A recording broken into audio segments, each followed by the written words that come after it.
Patnagarh police 24 घंटा मध्य लुट घटनार पर्दाफाश करिछि।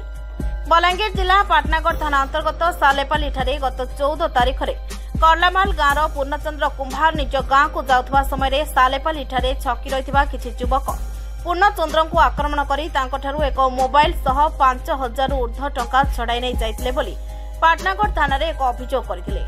अभियोग नहीं पाटनागढ़ पुलिस लुट घटनार तदंत करी घटनार 24 घंटा मध्य पर्दाफाश करिछि। ए घटना संपृक्त 7 जन युवक को थाना को आनी अधिक पचराउचरा करी जानिबाकु पाइला जे उक्त युवक माने लुट घटना संपृक्त थिबा स्वीकार करथिले। परे युवक मानकु गिरफ्त करिछि पुलिस। युवक माने हेले पाटनागढ़ बड़पड़ार सुनील मेहर, घसियन गाँव सरोज नाग, रामपाली पाटनागढ़ अजु कुंभार, घसियन गाँव साहिल कुंभार, किंतु कुंभार और रोहित कुंभार, पाटनागढ़ बड़पड़ार रोहित बाग और गंडामेल गाँव सुनील सुना। सेमानंको ठारू नगद 12,000 टंका एक छुरी और भुजाली जबत करिछि।